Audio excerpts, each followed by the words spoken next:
우리가 초대교회가 성장하면서 성도들 사이에 갈등들도 생겨납니다. 당시 초대교회를 구성하고 있던 이들은 히브리파 유대인들이 다수를 차지하고 있었고요. 헬라 지역에서 오순절을 지키기 위해서 찾아온 헬라파 유대인들이 이제 소수를 차지하고 있었습니다. 이들 모두 성령 강림 사건 이후에 나사렛 예수를 그리스도로 받아들이고 예수의 가르침을 따르고 살고 있었습니다. 초대교회도 예루살렘 안에 도움이 필요한 가부들이나 고아들, 나그네들을 위한 매일 식사를 제공하고 있었는데 이 과정 속에서 문제들이 일어난 겁니다. 오늘 본문 사도행전 6장 1절 말씀을 보겠습니다. 그때에 제자가 더 많아졌는데 헬라파 유대인들이 자기의 가부들이 매일의 규제에 빠짐으로 히브리파 사람을 원망하니라고 기록하고 있습니다. 어떤 사람들은 이 밥 한 끼의 문제로 여기고 가볍게 지나칠 수 있겠지만 이 일은 밥 한 끼 빠졌느냐 아니면 참가했느냐의 문제가 아닙니다. 그보다 더 근본적인 문제가 깔려 있습니다. 앞에서 말씀드렸던 것처럼 초대교회 공동체의 가장 중요한 특징은 더불어 나눔을 실천하고 있었다라는 겁니다. 이런 공동체였다라는 거예요. 근데 이 공동체가 성장하면서 교회의 다수를 차지하고 있었던 히브리파 유대인들이 소수를 차지하고 있었던 헬라파 유대인들을 차별하고 배제하고 있었다라는 거예요. 그것이 어떤 사건을 통해서 구제 사건을 통해서 드러난 겁니다. 세상은 불공평하죠. 오늘 잠깐 우리가 함께 기도했지만 러시아와 우크라이나의 전쟁도 그렇죠. 힘이 있는 나라가 자기 국익을 위해서 언제든지 힘이 없는 나라를 이렇게 전쟁할 수가 있는 겁니다. 비단 국가뿐입니까? 우리가 사는 곳곳마다 이런 일들은 일어난다라는 겁니다.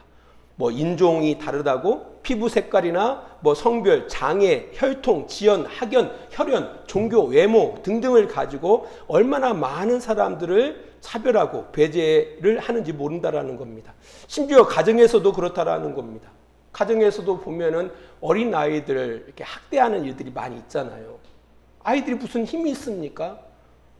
방어할 수가 없어요. 힘 있는 어른들이 학대하는 그런 모습들도 바로 그런 여러 가지 것 가운데 속해 있다라는 겁니다. 이렇게 힘이 없고 연약하고 소수에 속한 이들이 할 수 있는 일이라는 것은 원망하는 수밖에 없어요. 다른 수가 없죠. 힘으로 해볼 수가 없기 때문에 원망할 수밖에 없다라는 겁니다. 이런 차별과 이 배제가 초대교회에서 일어난 겁니다. 초대교회에 다수를 이루고 있었던 히브리파 유대인들, 이 히브리파 유대인들이라는 것은 원래 그 유대 땅에서 태어나서 자란 사람들을 이야기를 해요. 그리고 이 헬라파 유대인들은 여러 가지 그 사정에 의해서 헬라 그 문화 가운데 흩어져서 살던 유대인들이 있었거든요. 이제 그들을 이야기해요. 이제 그들이 오순절을 지키기 위해서 예루살렘에 올라왔다가 나사렛 예수를 그리스도 믿고 그 속에서 머물렀던 사람들이 이 헬라파 유대인들이에요. 또 그 가운데 어떤 사람들이 있었냐면은 그 헬라 지역 가운데 살던 여성들이 이제 남편을 잃고 그 고향, 그러니까 그 예루살렘에 올라와서 그 인생의 말년을 보내고자 했던 여인들도 있었거든요. 이제 이런 가부들이 있었는데 그들이 아무튼 소수를 이루고 있었다라는 거예요. 그러니까 다수를 이루고 있었던 히브리파 유대인들이 소수를 이루고 있는 헬라파 유대인들을 차별하고 배제했다라는 겁니다. 그러니까 세상의 힘의 논리가 교회에도 그대로 적용되고 있었다라는 거예요. 이게 결코 간단한 문제가 아니죠. 밥 한 끼의 문제가 아니었다라는 거예요. 이것을 초대교회 성도들은 매우 심각한 문제로 여겼다라는 겁니다. 왜냐하면 교회가 이 땅에 존재하는 그 근본을 무너뜨리는 일이었기 때문에 그렇다라는 겁니다. 왜냐? 우리가 믿는 하나님은 공의와 정의의 하나님이시잖아요. 공정하신 하나님이시잖아요. 그렇잖아요. 그렇다면 당연히 그 자녀들은 하나님 아버지를 본받아서 공의롭고 정의롭게 살아가야 한다라는 거죠. 공정하게 이 세상을 살아가야 한다라는 거예요. 사실 예수님이 이 땅 가운데 오신 것도 그 정의, 공의를 위해서 이 땅 가운데 오셨다라는 겁니다. 그래서 가난으로 차별받는 이들, 장애로 차별받는 이들, 마음이 연약함으로 차별받는 이들을 뭐하기 위해서? 그들을 치유하기 위해서 이 땅 가운데 예수님이 오셨다라는 겁니다. 우리 이사야서 11장을 잠깐 보겠습니다. 이사야서 11장 보면은 이 땅에 메시아 그리스도가 오셔서 이루시는 하나님의 나라에 대해서 이렇게 이야기하고 있습니다. 11절 이새의 줄기에서 한 싹이 나며 그 뿌리에서 한 가지가 나서 결실할 것이요 그의 위에 여호와의 영 곧 지혜와 총명의 영이요 모략과 재능의 영이요 지식과 여호와를 경외하는 영이 강림하시리니 3절 그가 여호와를 경외함으로 즐거움을 삼을 것이며 그의 눈에 보이는 대로 심판하지 아니하며 그의 귀에 들리는 대로 판단하지 아니하며 공의로 가난한 자를 심판하며 정직으로 세상에 겸손한 자를 판단할 것이며 그의 입에 막대기로 세상을 치며 그의 입술로 기운으로 악인을 죽일 것이며 공의로 그의 허리띠를 삼으며 성실로 그의 몸에 띠를 삼으리라 라고 이야기하고 있습니다. 그리고 그 뒤에 보면은 어린 양과 이리가 함께 살고 표범이 어린 연소와 함께 누우며 송아지와 어린 사자가 살찐 짐승이 함께 있어 어린아이에게 끌리며 라고 이야기하고 있습니다. 이 평화로운 세상을 이야기하고 있는 겁니다. 어떤 평화를 이야기하고 있어요? 차별이 없는, 배제가 없는, 공정한 그런 세상을 이야기하고 있다라는 겁니다. 그런데 그 정신이 흘러가야 할 그 교회 공동체에서 어떤 일이 있었다고요? 차별과 배제의 사건이 있었다라는 겁니다. 그래서 이 사도들은 이 문제를 아주 심각한 문제로 바라봤다라는 거예요.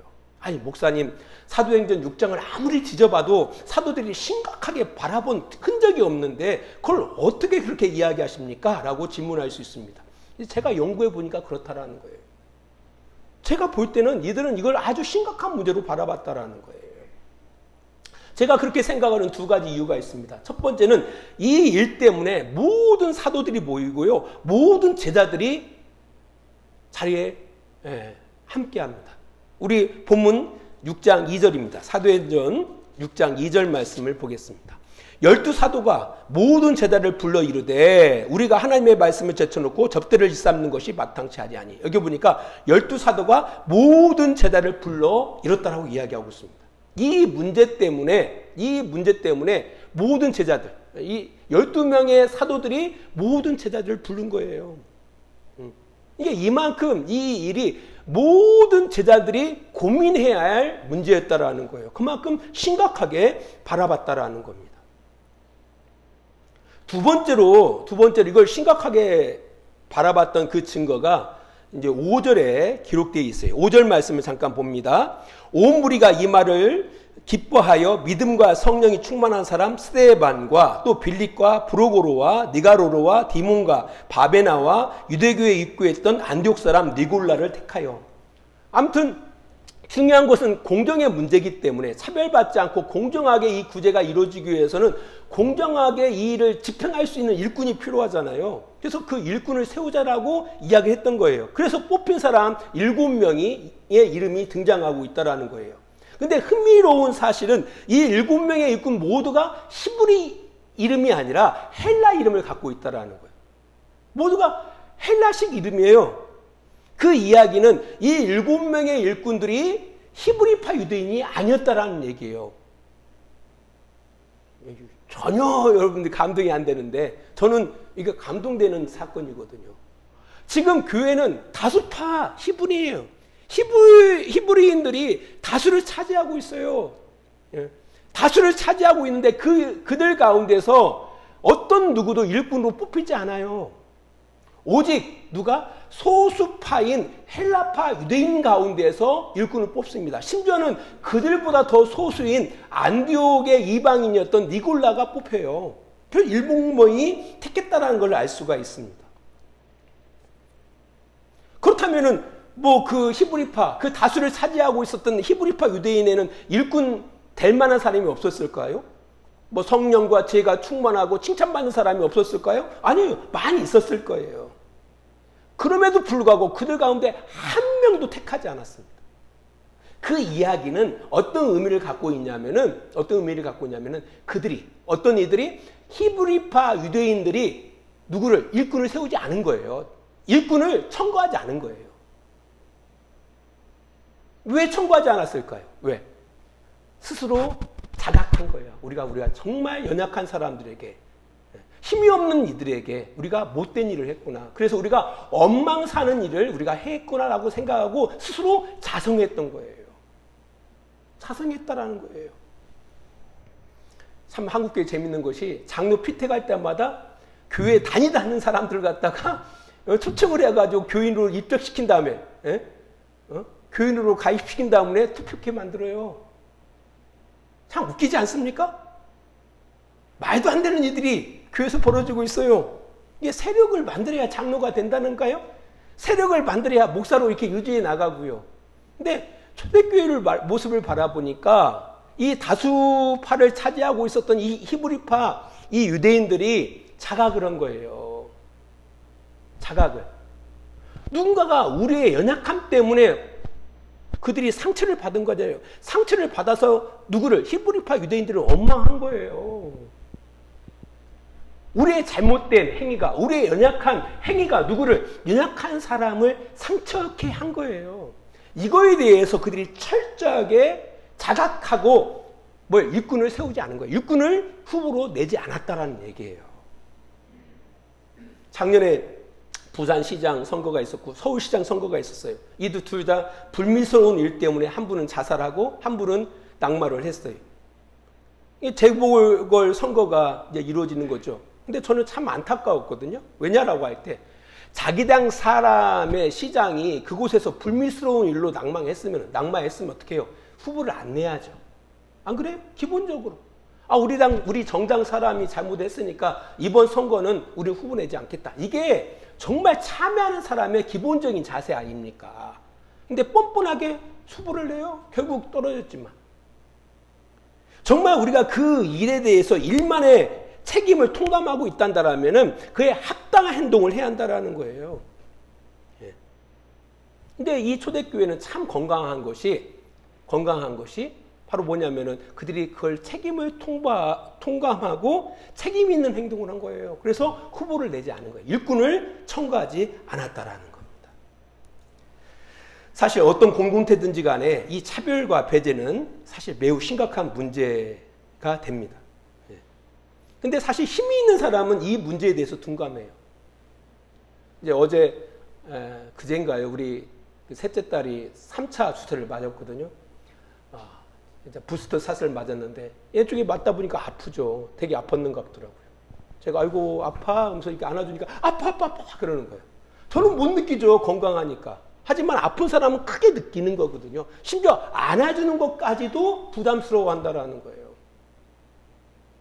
이건 연약한 사람들만 느끼는 거예요. 그래서 어떤 시각으로 바라보냐라고 할 때 건강한 자의 시각으로 바라보는 게 아니에요. 이 차별과 배제의 문제는. 누구의 시각으로 바라봐야 돼요? 연약한 자의 시각에서 바라봐야 한다는 거예요. 아무튼 간에 이 차별의 이 문제, 어떤 공동체든지 간에 이 차별은 분명히 있거든요. 이것은 심각한 결과를 가져온다는 겁니다. 먼저 원망하게 되어져요. 그리고 자기가 존중받지 못한다는 것 때문에 우울해집니다. 그리고 불안해지죠. 두려움 가운데 빠집니다. 결국 건강한 삶을 살지 못한다는 겁니다. 한국 사회 가운데 많은 우울증 환자들이 많이 고생하고 있죠. 왜 우울하죠? 왜? 이것 때문에 그래요. 차별당하고 있다는 거죠. 자기가. 가정에서 차별당하고 있다는 거죠. 남편으로부터 차별받고 있다고 생각한다는 겁니다. 그래서 초대교회가 이것을 매우 심각하게 여긴 이유가 바로 거기 있었다는 겁니다. 왜냐하면 교회의 존재의 그 근본 정신을 무너뜨리는 거였기 때문에 초대교회는 이 문제를 아주 심각하게 바라봤다는 겁니다. 우리 사실 교회라는 곳은 그럼에도 불구하고 차별이 일어나지 않도록, 배제가 되어지지 않도록 최대한 조심스럽게 꾸려나가야 한다는 겁니다. 이 좋은 일에 이런 일이 생기는 거예요. 구제하는 거 얼마나 좋은 일입니까? 교회에서. 이제 좋은 일임에도 불구하고 그 속에서도 우리가 조심하지 않으면은 이런 일들이 생겨나더라는 겁니다. 그래서 우리 모두가 정말 지혜롭게 우리의 삶을 꾸려나가야 한다는 겁니다. 특별히 봉사하는 좋은 일 가운데서도 시비 없도록, 원망 없도록 행해 나가야 한다는 겁니다. 아무튼 이 문제를 초대교회는 어떻게 해결하죠? 이 일을 공정하게 할 수 있는, 이 일을 담당할 수 있는 일꾼들을 세워서 이 문제를 해결합니다. 오늘 본문 3절을 봅니다. 3절, 6장 3절입니다. 형제들아, 너희 가운데서 성령과 지혜가 충만하여 칭찬받는 사람 7을 택하라. 우리가 이 일을 그들에게 맡기고 라고 기록하고 있습니다. 일꾼을 잘 세우면 된다라는 거죠. 공정한 일꾼을 세우면 된다라는 거죠. 근데 어떤 조건이죠? 성령과 지혜가 충만한 사람. 그래서 사람들에게 칭찬받는 사람 7을 택해서 이 일을 감당케 했다라는 겁니다. 우리가 성도들이 많이 오해하는 경우가 있어요. 아, 저분 성령이 충만한데? 와, 지혜가 충만한데? 근데 문제는 뭐냐면 사람들로부터 칭찬을 못 받아요. 그러니까 종교적인 차원에서는 그럴싸한데 문제는 뭐냐면 사람들로부터 칭찬받지 못해요. 아, 저분은 공정한 분이 아니야 라고 생각한다라는 거죠. 오히려 더 편협적이죠. 오히려 편견에 이게 사로잡힌 그런 사람들을 바라보게 되어져요. 사람들이 생각할 때는, 교회 성도들이 생각할 때는, 아, 저분 성령 충만하신 것 같아. 아, 지혜 충만하신 것 같아. 근데 전혀 그렇지가 않은 그런 모습을 본다라는 거예요. 근데 그 오해예요. 사실 성령과 지혜가 충만하면은요, 사람들로부터 칭찬받게 돼 있어요. 공정할 수밖에 없어요. 아까 말씀드렸잖아요.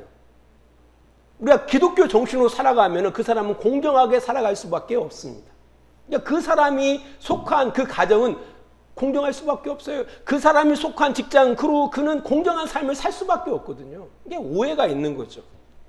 구체적으로 갈라디아서 5장 19절과 20절을 보면은 이런 말씀이 기록되어 있습니다. 성령이 충만하다는 얘기는 성령의 이끄심을 받는다라는 거거든요. 그 반대로 성령이 충만하지 않다는 얘기는 뭐예요? 자기 욕심대로 산다라는 거예요. 자기 욕심대로 살아갈 때 어떤 열매를 맺느냐라고 할 때 성경은 이렇게 이야기하고 있습니다. 육체의 일은 분명하니 음행, 더러운 것, 호색, 우상숭배, 주술, 언수 맺는 것, 분열, 이단, 투기, 술취함, 방탕함, 또 그와 같은 것들이다. 이런 일을 하는 사람은 하나님 나라를 유업으로 받지 못한다라고 이야기하고 있어요. 자기 육체의 욕심대로 살아가는 사람의 열매예요. 그러니까 그 사람이 기도 열심히 하고 교회 생활 열심히 하고 이게 성령 충만한 것이 아니라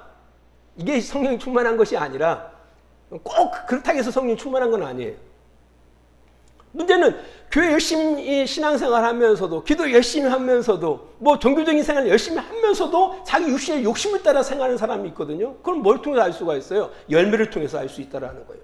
반면에 성령의 이끄심을 따라 살아가는 사람들의 열매는 어떻습니까? 오직 성령의 열매는 사랑, 희락, 화평, 오래 참음, 자비, 양성, 충성, 온유, 절제 이와 같은 것을 금지할 법이 없다라고 이야기하고 있어요.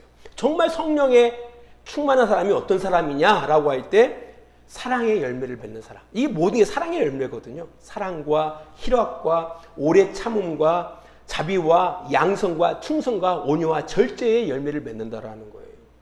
그러니까 성령이 충만하다라는 얘기는 바로 뭐예요? 당연히 공정하게 살아가는 사람이라는 것을 의미하고 있다라는 겁니다. 또 지혜가 충만하다라는 얘기는 이런 말씀입니다. 지혜는 두 종류의 지혜가 있어요. 한 가지 지혜는 세상으로부터 온 지혜가 있어요. 땅으로부터 오는 지혜가 있고요. 또 한 가지는 하늘로부터 오는 지혜가 있습니다. 먼저 땅으로부터 오는 지혜에 대해서 말씀드리겠습니다. 땅으로부터 오는 지혜대로 사는 사람의 특징이에요.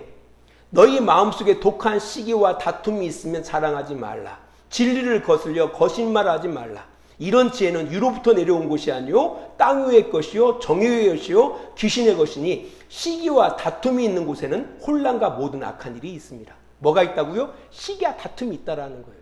왜? 욕심으로 살아가니까. 그 욕심을 얻기 위한 지혜라는 거예요. 반면에 하늘로부터 오는 지혜는 무엇일까요? 야고보서 3장 17절 18절은 이렇게 이야기하고 있습니다. 오직 위로부터 난 지혜는 첫째 성결하고 다음에 화평하고 관용하고 양순하고 긍휼과 선한 열매가 가득하고 편견과 거짓이 없나니 화평하게 하는 자들은 화평으로 심어 의의 열매를 거두니라 라고 이야기하고 있습니다. 특별히 뒤에 부분을 바라보니까 위로부터 오는 지혜를 따라 살아가는 사람은 편견과 거짓이 없다라는 거예요. 그리고 화평케 한다라는 거예요. 아, 그 사람만 들어가면 싸움 나요. 근데 분명히 교회에서 장로고, 교회에서 안수집사고, 교회에서 권사고, 그런데 그 사람만 들어가면 가정이 분란이 일어나고, 그 사람만 들어가면 직장이 분란이 일어나고, 그 사람 뭘 따르는 거예요?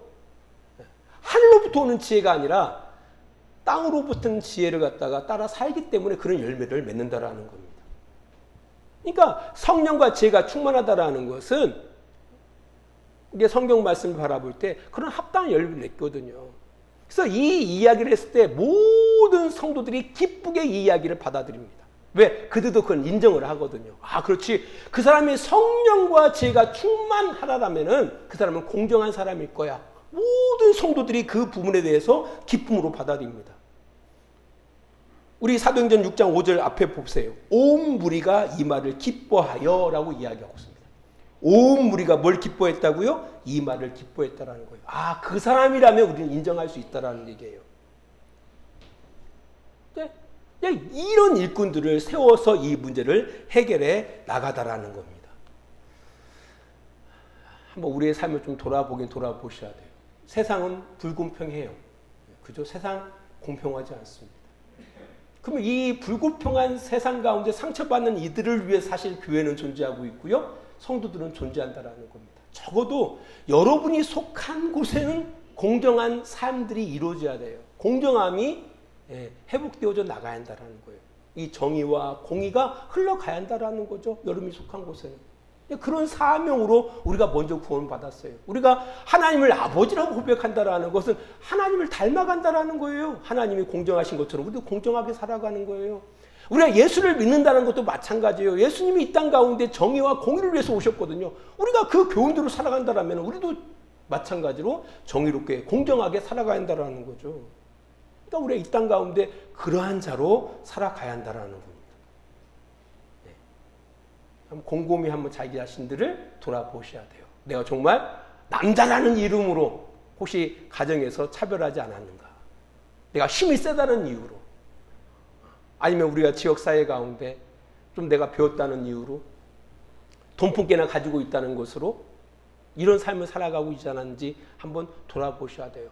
만일 그런 부분들이 있다면, 나로 인해서 내 주변에 연약한 사람들이 원망하고 힘들어하는 일이 있었다 한다면 정말 자각하면서 반성하셔야 돼요. 회개하셔야 돼요. 그래서 우리의 존재의 목적을 분명히 하고 살아가야 한다는 겁니다. 그래서 아무튼 우리가 이 일을 위해서 존재하고 있다라는 사실을 기억하고, 그 일을 위해서는 방법이 없어요. 어떻게 하는 수밖에 없어요? 성령 충만한 삶을 살아가야 돼요. 성령 충만한 삶은 다른 삶이 아니에요. 성령이 이끄신 대로 살아가시면 돼요. 여러분 안에 내주하시는 성령께서 이끄시는 대로 순종하고 살아가면은 우리가 그런 열매를 맺을 수가 있어요. 공정하게 살아갈 수가 있어요. 또한 어떻게 해요? 하늘로부터 오는 지혜를 따라 살아가야 돼요. 세상으로부터 오는 지혜가 아니라 하나님으로부터 오는 신령한 지혜 가운데 우리의 인생을 꾸려나가야 한다는 겁니다. 그래서 우리가 속한 가정, 우리가 속한 직장, 교회, 이웃에게 우리로 인하여 공정해지는, 이 공정을 향해 한 발짝 더욱 나아갈 수 있는 그런 공동체로 만들어 가야 한다는 사실을 기억하셔야 한다는 겁니다. 그래서 원망 받는 자의 모습이 아니라 기쁨을 주는 그런 복된 삶을 꾸려나가시는 우리 주님께 성도님들이 다 되시기를 축원합니다. 기도하겠습니다. 하나님 아버지, 감사합니다. 이 세상은 참으로 여러 가지 이유들로 인하여 차별이 있습니다. 이로 인하여 많은 사람들이 원망하고 우울증에도 빠지고 불안하고 두려움 가운데 살아가고 있습니다.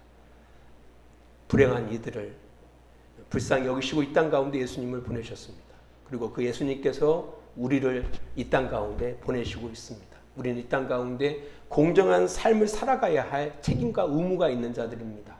이 사실을 우리 마음 가운데 깊이 기억하고 가장 가까이 있는 우리의 가정 속에서, 우리가 속한 직장 속에서, 이웃 속에서 그 공정하게 살아가는, 차별이 물러가고 원망이 물러가고 오히려 우리로 인하여 기쁨이 회복되어지는 그런 복된 삶을 살아가는 우리 성도들이 되어지기를 원합니다. 그러한 삶을 위하여 성령의 이끄심을 따라서 하늘로부터 오는 지혜를 따라서 우리의 삶을 꾸려나가는 복된 성도들이 다 되게 하여 주시옵소서. 이제는 우리를 사랑하시는 우리 아버지 하나님의 그 크신 사랑하심과 예수 그리스도의 십자가의 은혜하심과 성령의 감화와 감동과 지키시고 인도하심이 오늘도 시간을 구별하여 주님 앞에 예배하는 귀한 성도들의 머리 위에와 그들의 가정과 직장과 사업장이 다 되어지기를 예수 그리스도의 이름으로 간절히 축원하옵나이다. 아멘.